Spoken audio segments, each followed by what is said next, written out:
John Edward and all these other so-called psychics are morons also.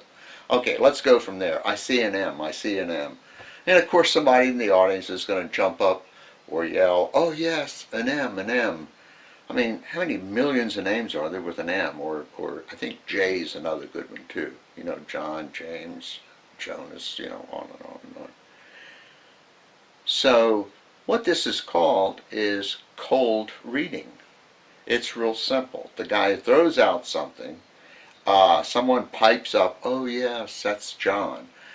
And then you can look at this person and have some idea of what's going on. They're all there to talk to someone who's crossed over. So if this person is elderly, you know, you might assume that possibly, well, elderly, whatever that means, that possibly a spouse died or something. And you might say, oh, and then John Edward or someone, or hey, maybe even I would say something like, oh gosh, was this someone who you were close to? Oh no, I'm sitting in your audience because this is someone I barely knew. I mean, how bizarre is all of this? Oh yes, it is. I feel that someone has passed over, possibly. Okay, now you can either say yes or no, and no matter what, I've won because I didn't say someone had. I said possibly. You know, of course someone has passed over. You know, then it just goes on and on and on from there. A lot of people, of course, die of heart disease, heart failure, regardless of what their other illnesses are that may have contributed to them dying. Ultimately, their heart fails, I guess. You know, that's what like knocks us out. So that's a pretty safe bet. And even if the person says, no, they had whatever kind of cancer, yeah, but the heart gave out last, right? Yeah, of course, okay. So you go through all of that. The other thing that's really kind of interesting is, let's just say that this John Edward person says, oh gosh, I see a J, and someone says, oh yes, J, J. Who would that be? Is it John? Is it James? It's James. Oh gosh, yeah. You know, James is standing there and he's saying money.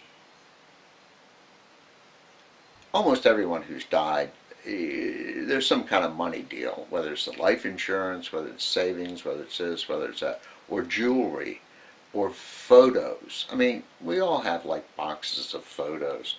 But the interesting thing is, I would assume that these people, while they were alive and on the earth, did they speak in code?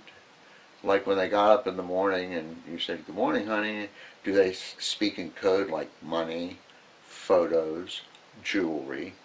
Why is it they're now speaking in code just because they've crossed over? I mean, think about this for a minute.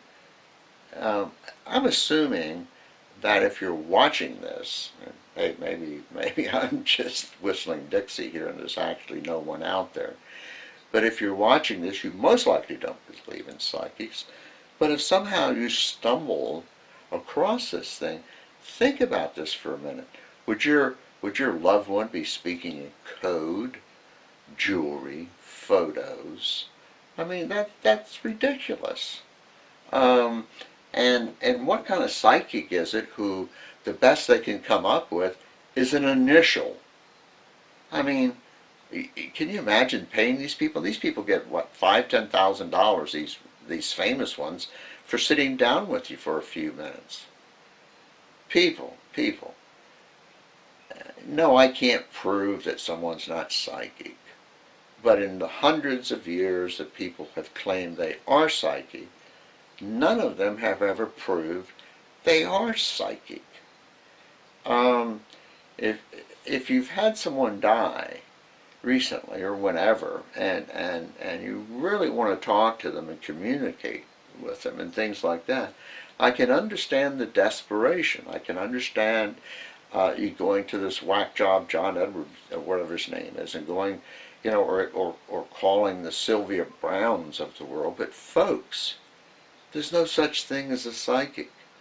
Okay, let me put it to you this way. No one's ever proven they're psychic, period. And why would you want to spend a few $100 or a few $1,000 for some dork who the best they can come up with is initials, or that your loved one is saying money, or your loved one is saying, oh gosh, I'm doing fine. Think about that for a minute. Have you ever heard one of these psychics like that John Edward guy, and he'll latch on to somebody in the audience. They'll come up with this name, and then the person in the audience will say, "Well, how is he doing?" "Oh, he doesn't want you to worry about him. He's doing great." Think about that for a minute. How realistic is that? I mean, I haven't watched that many of them, but I've never heard the John Edwards of the world say, "Oh, he's really fucking pissed off, man. He is really ticked off that he's fucking dead and he's not around all the people who he loved." Wouldn't that be a reasonable response? Oh no, he's doing fine. He wants you to know he's okay. Come on, folks. That's pretty pathetic. Anyway, that's about it for this segment. And as Pat Condell would say, peace.